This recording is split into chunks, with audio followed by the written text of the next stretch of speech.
洲都没有自主防御了，还谈什么自尊心呢？俄乌冲突已经把北约炮制入味了啊，随时能下锅的那种。北约哪里有资格跟美国谈自尊？全靠秘书长彩衣娱亲哄好干爹啊，不然这家都得散。欧洲现在最有攻击性的反抗，可能就是意大利总理梅洛尼的那双卡姿兰大眼睛啊翻出来的白眼。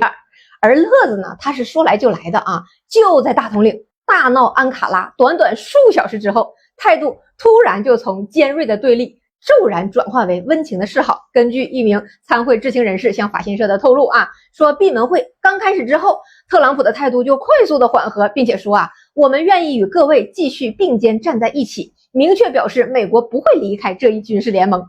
这里面到底什么变了呢？大家心照不宣啊。北约跟美国没法谈自尊，可是现在被伊朗折腾的焦头烂额的美国跟北约他也是要不了一点面子呀。目前的情况是，美军多轮次的猛烈轰炸，在4月8号停火之后呢，第一次使用了巡航导弹袭击了伊北部的2座铁路桥，而伊朗那边一点都不惯着光速反击，导弹和无人机直接就招呼到基地去了，然后还痛批大统领言而无信，令人作呕。所以现在的实际情况是，在美国自己长期的铺垫下伊朗通过掐住霍尔木兹海峡就可以掐住美联储，因为油价上涨，联储不能降息，整个美国从底层的民众到 AI 科技的巨头都卡在那里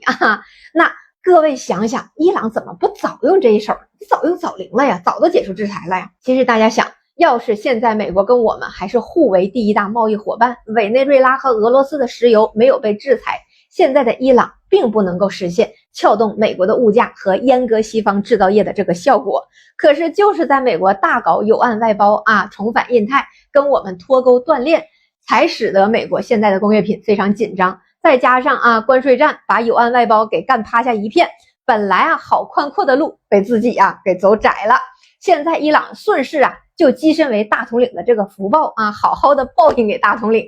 那霍尔木兹海峡真正绑定的其实是美国的物价和美元的未来，大宗商品的定价权是靠长期稳定的供需和美元的结算信用来绑死的。过去很多年，全球默认美国能够提供中东石油的安全保障，所以大家都认美元的定价，进而衍生出庞大的金融期货交易。而现在呢，美国自己下场成了最大的破坏因素，动不动就要封锁海峡，打击核心设施，这种轻率的决策直接就从底层动摇了美国保证能源供应的信用。当原油的大宗价格被这种不可预测的政治因素严重扭曲，金融市场的期货价格和真正可以合理组织生产的价格高度背离的时候，原有的这个定价护城河它就裂了。中东越乱这种意外事件的外部冲击越强，旧体系的这个撕裂它就越严重。那对于真正需要实物交割的买卖双方来说，无法对冲风险的旧规则它就成了累赘，这就给了其他能提供稳定产能和标准化结算方案的区域以重塑规则的窗口。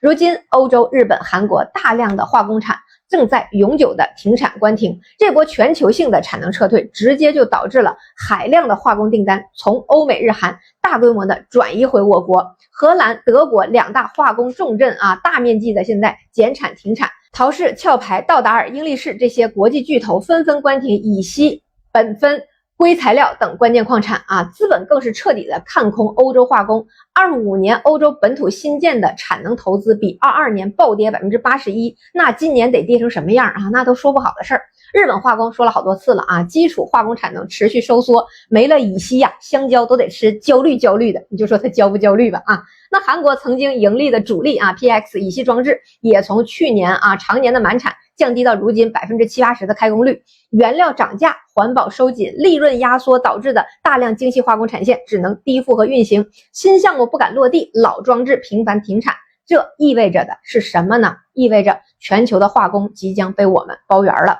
那我们作为化工这一层的包圆者，那么上游的原材料定价权到底现在在垮在波斯湾的美军手里，还是在没有了美军加息降息赋能的美联储的手里，或者是在我们的这个实物主权手里呢？大家可想而知，全球秩序就是在从军事到政治，从大宗到金融的深刻重构的过程中，这种百年一遇的变局不可能在和风细雨中完成。无论是外部地缘的乐子，还是近期市场的震荡，本质都是全球主导权争夺的涟漪。风物长宜放眼量，慢就是快，稳就是强，任凭风浪起，稳坐钓鱼台。希望各位能听懂其中的意思。